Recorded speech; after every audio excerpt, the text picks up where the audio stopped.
ni àṣetán láti mú wá sí etí ìgbọ̀nyín. bisimilahi alhamdulilah wasalaatu wasalaamu ala rasulillah. adúpẹ́ ní ọ̀dọ̀ Ọlọ́run bàbá tó fún wa ní jùmọ̀ àti òníkì à ń bẹ Ọlọ́run bá subhanahu wa ta'ala kó má fi eléyìí ṣe òpin fún ẹnì kọ̀ọ̀kan wa. ẹ̀yin olùtẹ́tígbọ́ ètò yìí ètò yín ètò wa náà ni o ìyẹn àgbọ́yé ẹ̀sìn Islam ètò tí a ṣe àgbékalẹ̀ rẹ̀ fún ìrántí mama wa Alhaja Elizabeth Babatunde ilé Gomboro Abọ̀rẹ́rìn ní ìrọ̀lọ́ọ̀ba Ustaz wa Dr. Sharafuddin wọ́n tún ti wà níkàlẹ̀ látògbómọ̀ṣọ́ asákìyìn ẹkú gbogbo gbà Ọlọ́run bá ní fi sọ rẹ̀ yóò bá ní fi sọ yín kò ní jẹ́ kí ọkọ̀ yín kọ́ dànù yóò jẹ́ kẹ́ máa lọ rí kẹ́ máa bọ̀ rí. Ustaz ti dé o láti Ògbómọ̀ṣọ́ lálẹ́ tòní láti máa tún bá ní tẹ̀síwájú nínú tírà kìtàbù tawhid ètí a fi ń là wẹ́lẹ́wẹ́lẹ́ tí a fi ń ṣe àlàyé fún wa nípa pé ànírẹ̀tọ̀ jẹ́ mùsùlùmí Ọlọ́run la wá sìn láyé bó láṣẹ wá sìn Ọlọ́run àwọn ọ̀nà wo ní gbogbo àwọn nǹkan tí a ti bá ní tú wò àwọn ń bẹ Ọlọ́run bá subhanahu wa ta'ala kó tó bá ní tọ́ ahọ́n wọn sí ọ̀nà falyatafaddal shaykhu mashkura. alhamdulillah wassalatu wassalamu ala rasulillah muhammad ibn abdillah wa ala alihi wa sahbihi wa man wala wa ba'd. Assalamu alaykum wa rahmatullahi wa barakatuh. Atundúpẹ́ lẹ́ẹ̀kan sí pé Ọlọ́run bá ràn wá lọ́wọ́ oníkà tó máa bẹ láyé di ọjọ́ tòní. Ọlọ́run bá wa gbogbo gbàtàbà máa bẹ láyé kó jẹ́ máa bẹ dáadáa kó jẹ́ máa bẹ lórí ẹ̀sìn Islam àti ìlànà Nabi Muhammad sallallahu alayhi wa alihi wa sallam.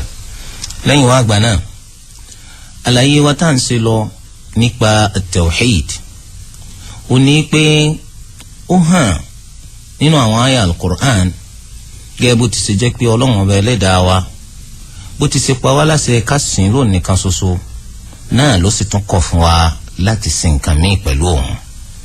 wọ́n ní nítorí wípé ìjọsìn fọ́lọ́run kò lè jẹ́ ìjọsìn àyàfi tí àtòdìjẹ́ ìtumọ̀ rẹ̀ bá pẹ̀lú rẹ̀. torí rẹ̀ iná ni wọ́n sì sọ wípé at-tawhid la siyama kalimatu at-tawhid wọ́n ní nǹkan méjì ló kójọ nafyun wa ithbat. ọ̀nà ni nafyu al-ibadati an kulli ma siwa Allah wa ithbatuha lillahi azza wa jalla wahdah.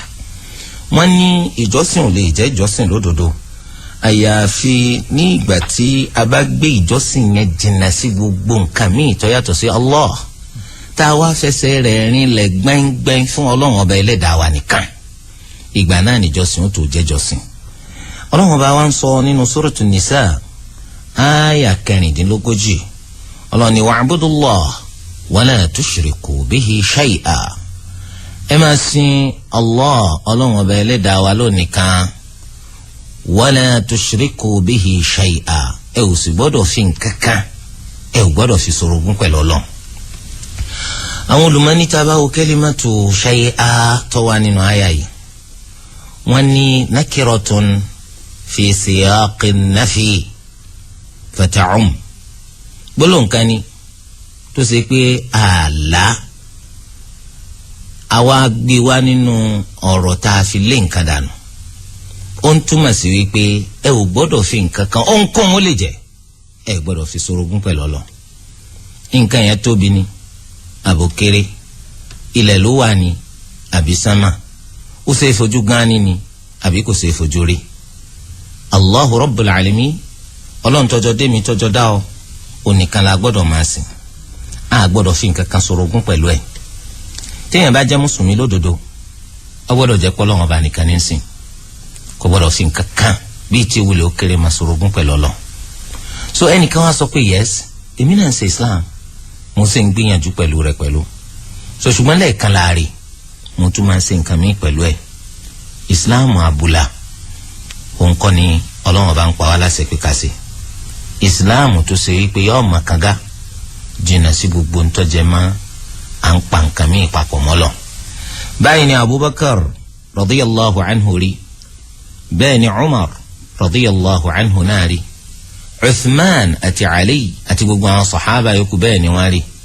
wọ́n gbà fọlọ́wọn ọba lónìkan ó nìkan ni wọ́n ń sìn wọ́n sì jìnnà sí gbogbo pípa nǹkan míì papọ̀ mọ́ lọ.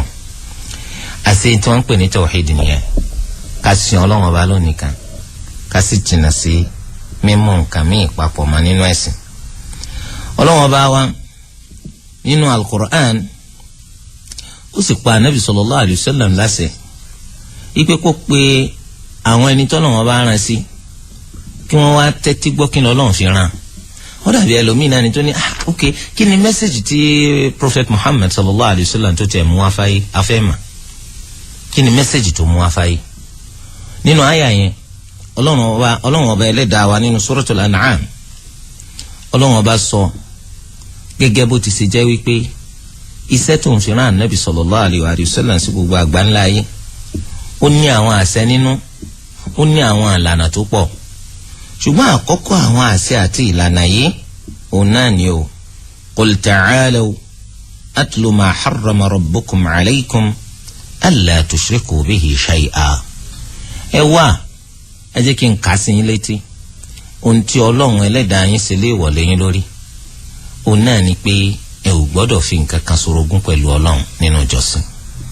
Eléyìí ni àkọ́kọ́ ní tọ́lọ́run bá kọ̀ fún wa nítorí wípé Ọlọ́run ọba wa gàtayọ ká fi nǹkan kan sorogún pẹ̀lú ẹ̀ ó gàtayọ ká máa pe nǹkan míì tó yàtọ̀ sí ló sì jẹ́ pé ìtọ́ ga jù nínú tó fi pa wá láṣẹ àbí tọ́kọ̀ fún wa òun náà ní sísẹ̀bọ sí ó là gbọ́dọ̀ ṣẹbọ sóhun. Torí ẹ̀ ó dájú wípé ẹnikẹ́ni tí ò bá ti ṣẹbọ sọ́lọ̀ tí ń sin Ọlọ́run ọba lónìí kan orí ojú ọ̀nà tó ga ló wà kọ́lọ́n kó sèmi pẹ̀lú rẹ̀ lọ́kàn nínú àwọn ẹni tí ò ní máa ṣẹbọ sí nínú ìjọsìn. Abdullahi ibn Mas'ud radiyallahu anhu ọ̀kan pàtàkì nínú àwọn sàhábà eléyìí tó ṣe wípé ó ń bẹ nínú àwọn ẹni tó nímọ̀ jù nípa al-Qur'an àti tafsiri rẹ̀.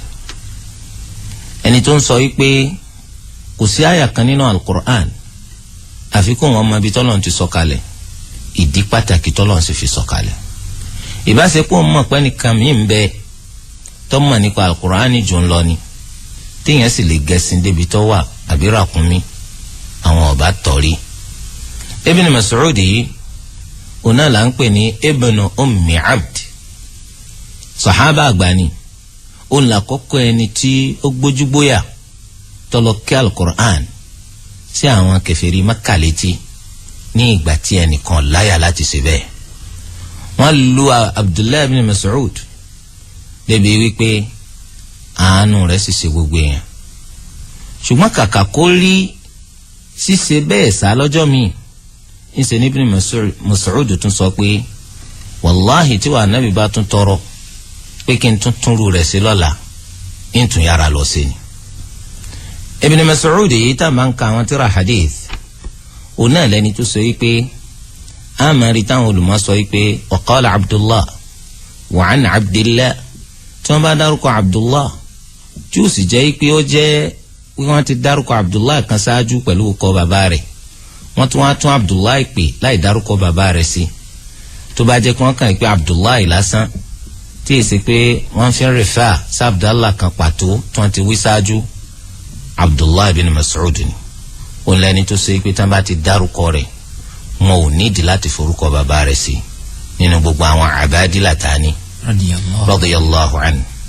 Ibn Mas'ud yìí báyìí wọ́n ní man arada an yanzura إلى وصية محمد صلى الله عليه وآله وسلم التي عليها خاتمه فليقرأ قوله تعالى قل تعالوا أتل ما حرم ربكم عليكم ألا تشركوا به شيئا إلى قوله وأن هذا صراطي مستقيما الآيات وني آيات كساجي غان لا سوتيلا النبي صلى الله عليه وسلم on la wí gbẹ̀yìn rẹ̀ eléyìí tó ṣe pé ohun tí ànábì sì ń bẹ lára rẹ̀ tí ànábì sọ káyìn ni pé ọlọ́run ọba ní ẹ tẹ́tí kí n ka ohun tí mo ṣe léèwọ̀ lẹ́yìn lórí fún yín àkọ́kọ́ rẹ̀ òun náà ní pé ẹ gbọ́dọ̀ ṣẹbọ sọ́lọ̀ gbọ́dọ̀ fi nǹkan míì ṣorogún pẹ̀lú ọlọ́run ọba nínú ìjọsìn. eléyìí tó bá yé wa bẹ́ẹ̀ a rí i pé Islam wa ọkọ wa lẹ́kọ̀ọ́ tó pàtàkì púpọ̀ eléyìí tó ṣe pé tá à ń bá mójútó á dáa púpọ̀ láàrin wa sọ́lọ̀ táàrin wa àtọ́lọ́run bá sì ti dáa á tún dáa púpọ̀ láàrin wa séèyàn. ó wá nínú ẹgbàáwọ̀ ọ̀rọ̀ Mu'adh ibn Jabal radiyallahu anhu tó sì pọ́n ló ní májù nípa alhalal walharam nínú àwọn sàhábà. Mu'adh ibn Jabal radiyallahu anhu ó ní kuntu radifa an-nabiy sallallahu alayhi wa alihi wa sallam ala himar faqala li ya Mu'adh atadri ma haqqu Allahi ala al-ibad wa ma haqqu al-ibadi ala Allah فقلت الله ورسوله أعلم قال حق الله على العباد أن يعبدوه ولا يشركوا به شيئا وحق العباد على الله ألا يعذب من لا يشرك به شيئا فقلت يا رسول الله أفلا أبشر الناس قال لا تبشرهم فيتكلوا أخرجاه في الصحيحين. معاذني مجاني النبي صلى الله عليه وسلم قال لي لولي كتكتي لجوكا يكون لا للي يا سواجو يدا النبي محمد صلى الله عليه وآله وسلم òun ni ọ̀gá fún gbogbo olùtẹríba òun ló lùtẹríba àgbà. anabi wa bó ti ṣe jẹ́ aṣíwájú fún gbogbo ọmọ anabi adam abọ́ ọ̀gbọ́n tó wá náà àdéhìí ni anabi sallallahu alaihi wasallam sọ pé ana sayyidu walad ibni adam yawma al-qiyamati wala fakhr. èmi la síwájú fún gbogbo àwọn ọmọ anabi adam jọ gbẹ̀ndẹ̀ al-qiyama kẹsì ti fàárì. anabi yìí ni lọ́wọ́ agun kẹ́tẹ́kẹ́tẹ́ allahu akbar. ẹ̀yin ẹ wọlé ayé wa lónìí nínú gbogbo mọ́tò tí ń bẹ láyé nínú gbogbo àwọn mọ́tò tó ṣe pé àwọn mọ́tò fàǹfàǹfà táwọn èèyàn ń gbé sójú títì kéèyàn wá sọ pé mọ́tò tó wù ó ń gún o ní irú àwọn ọkọ̀ alábàáwọn ayé john sọ̀kẹ́ńsọ̀ pé irú rẹ̀ lèèyàn fẹ́ máa gùn. wàláhì téèyàn sì lówó lọ́wọ́ tó jẹ́yàn pàtàkì wọ́n mọ̀ pé bàbá ń nù àríbi tó kówó lọ mọ́tò ńlá ń bẹ́ńlẹ̀ ogun ọlọ́kọ̀ mẹ́fà onílẹ̀kùn mẹ́fà ń bẹ́ńlẹ̀ ọ̀wọ̀ wọ́n wọ mọ́tò sọ̀kẹ́ńsọ̀ mọ́tò nù. ọmọdé àfa àwọn ní sódù ní dàlámù. wọ́n ní sódù àmàbí tó ti rí tiẹ̀. so ṣùgbọ́n ọ̀gá wa anabi wa Muhammad sallallahu alayhi wa sallam ogun kẹ́tẹ́kẹ́tẹ́ wọ́n náà bá mi wò ó ogun kẹ́tẹ́kẹ́tẹ́ àti ogun ẹṣin àtogun ràkúnmí àtogun ìbáaka ìyàtọ̀ ń bẹ láàrin gbogbo ẹ̀. ẹni tó gun ràkúnmí á pọ̀ fẹ́ rìnrìn àjò ni nítorí pé ràkúnmí òun ló lára jìyà pàápàá jùlọ ńgbà tí yẹn bá fẹ́ rìnrìn àjò nù Sahara. àmọ́ gun ẹṣin àwọn ọlọ́lá ló máa ń gun ẹṣin àwọn ọlọ́lá ló máa ń gun ẹṣin. ó gun ìbáaka àwọn onífàárì àwọn olùṣèfùkẹ́ àwọn ní gun báaka àwọn ọlọ́lá àwọn ní máa gun ìbáaka. àmọ́ kẹ́tẹ́kẹ́tẹ́ akramakallah bóyá ò rí ibi tí wọ́n ti ń gun kẹ́tẹ́kẹ́tẹ́ rí téèyàn bá jókòó lórí kẹ́tẹ́kẹ́tẹ́ kẹ́tẹ́kẹ́tẹ́ sì lágídí àfa ó lè má fẹ́ lọ ẹ mọ̀ á tánkẹ́sẹ́ ẹ mọ̀ á ṣe bí ẹni ń jó lórí ẹ mọ̀ tánkẹ́sẹ́ ẹ mọ̀ tánkẹ́sẹ́ ẹ mọ̀ gbàlẹ́gbà irú rẹ̀ lànàbí sallallahu alaihi wasallam gùn. tó eléyìí túmọ̀ sí pé ọ̀dọ̀ wọ̀ wá o ẹni tó ṣe pé ọjọ́ kan nínú àwọn ẹni tó nímọ̀ nípa ẹ̀sìn Islam kí sì ń gbìyànjú láti kọ́yàn lẹ́kọ̀ọ́ ẹ̀sìn Islam ṣùgbọ́n tí gbéraga ń dà láàmú bólẹ̀ ti rí tiyín tálẹ̀ fi jọ ẹni tí ń wò pé òun kẹ̀ òun ìṣẹ́gbẹ́ òun ìṣá òun ju agbára ẹ lọ àlọ́gà wa ní anabi sallallahu alayhi wa sallam ó gun kẹ́tẹ́kẹ́tẹ́ ẹ tún wá máa wo nǹkan o ó tún wá gun kẹ́tẹ́kẹ́tẹ́ ó tún pààyàn lórí kẹ́tẹ́kẹ́tẹ́ subhanallah ìtẹríba ń pọ̀ béèyàn bá ń dágun kẹ́tẹ́kẹ́tẹ́ kò rọrùn kò rọgbọ ká tó wá pa tún wá gbéyàn lẹ́yìn anabi tún gbé Mu'adh lẹ́yìn ẹ̀kọ́ mbẹ́mbẹ́ o pé gbogbo ẹni tó lọ́ọ́ ràn lọ́wọ́ tó ní nǹkan àgùn tó sì rí ọmọ ẹ̀yà rẹ̀ tí ò ní nǹkan àgùn tí ń fẹsẹ̀ ẹ̀ sá lọ kò sí tó burú káwa náà ká gbé lópin ìgbà tó bá ṣe pé gbígbé kò ní kópa lára bá nǹkan àgùn wa. bàtà nàbì sallallahu alaihi wasallam rí pé tó ń bá gun kẹ́tẹ́kẹ́tẹ́ tó ń sì tún gbé Mu'adh lẹ́yìn lórí kẹ́tẹ́kẹ́tẹ́ kò ní kó ìnira bá kẹ́tẹ́kẹ́tẹ́ nànàbì sì pọ́n lẹ́yìn. tó ànàbì wa sọ fún mi pé yá Mu'adh ìrẹ́ Mu'adh ànàbì fẹ́ bá sọ̀rọ̀ ọ wá pè lóko rẹ̀ ẹ̀kọ́ ńlá ni pé gbogbo ìgbà táwa náà bá fẹ́ báyàn sọ̀rọ̀ tá a sì ń fẹ́ kẹ́ni tá à ń bá sọ̀rọ̀ kó gbọ́ wa kó tẹ̀ láṣẹ wa kọ́kọ́ bí ara sí i. kọ́kọ́ bí ara sí i tá a fẹ́ bá sọ ó kọ́ rẹ̀ ní ká fi pè é. kìí ṣe pé ìwọ àbí káì ìwọ tá a bá ti ṣe bẹ́ẹ̀ kò ní gbọ́ yóò sọ pé ta lẹ̀ ń bá wí ta ni káì tani wọ́ sọ̀ọ́dà kọ́ mi mà ní subhanallah. eléyìí túmọ̀ sí pé gbogbo ẹni tá a bá ti fẹ́ bá sọ̀rọ̀ láyé tá à ń sì ń fẹ́ kọ́ gbọ́rọ̀ akọ́tẹ̀lé á pè pẹ̀lú orúkọ rẹ̀ tí bàbá rẹ̀ fi sọ, orúkọ tó dáa tí bàbá rẹ̀ fún un. kìí ṣe pé kéèyàn máa jókòó tó dáa káwá máa pè lórúkọ tí ò dáa. so bí kéèyàn máa jẹ́ Qamaruddin ni bàbá rẹ̀ pè, ìwọ á pè ní Kùmẹ́mẹ́ báwo kò ní dáhùn torí pé orúkọ rẹ̀ ṣe Kùmẹ́mẹ́ àbí Kàmá rárá o, orúkọ rẹ̀ ló fi pè torí pé eléyìí inú ó jẹ́ kó dáhùn. lẹ́yìn bá sì ti dọ́ ọ lóhùn nínú pípè ó dájú pé yóò dọ́ ọ lóhùn nínú àṣẹ tó bá fi pa. so eléyìí pàtàkì púpọ̀ ẹ̀jẹ̀ àṣàkíyèsí rẹ̀. ọ̀pọ̀lọpọ̀ ọmọ tí ò gbọ́rọ̀ sí bàbá rẹ̀ lẹ́nu lónìí, bàbá ló ṣe sábàbí o, ìyá ló ṣe sábàbí ń gbà mí. torí pé ọmọ tá a fẹ́ kó gbọ́rọ̀ sí ni lẹ́nu á pè ní pẹ̀lú orúkọ rẹ̀ tá a fi sọ. ẹ rí i pé orí rẹ̀ ti máa ń hóṣẹ́ gbóhùn ní gbọ́rọ̀ nígbà tí a bá ti pè lóko rẹ̀ ara rẹ̀ ọ̀kọ̀ọ̀kọ̀ rọ̀ wọ̀ nǹkan yẹn ó gbomi tútù sí la pé bàbá mi mà ní ń pè mí, ìyá mi mà ní ń pè mí. so eléyìí ó pàtàkì púpọ̀.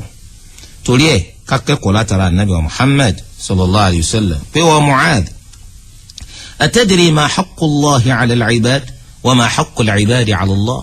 ǹjọ́ wa mọ̀ kí ni ìwọ Ọlọ́run lórí àwọn èèyàn, kí sì ni ẹ̀tọ́ àwọn èèyàn lórí Ọlọ́run. Allahu akbar.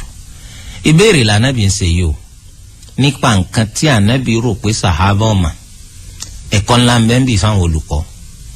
àwọn olùkọ́ tí ń kọ́ ma láwọn ilé ẹ̀kọ́ wa gbogbo, kò bá jẹ́ ilé ẹ̀kọ́ tí oníwèé ni, kò bá sì jẹ́ ilé ẹ̀kọ́ tí ma ẹ̀sìn Ìsìláàmù tó jẹ́ ti kéwù ni. eléyìí ó jẹ́ ìkọ́nilẹ́kọ̀ọ́ gba ọ̀nà wo lèyàn fi lè kọ́ ọmọ lẹ́kọ̀ọ́ tẹ́kọ̀ọ́ fi yé ọmọ.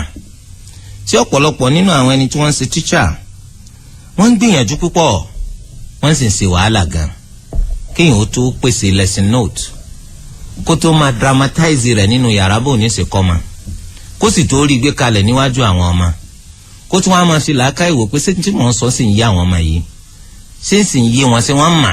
wàláhì iṣẹ́ ńlá ni, iṣẹ́ ńlá làwọn tíṣà ń ṣe.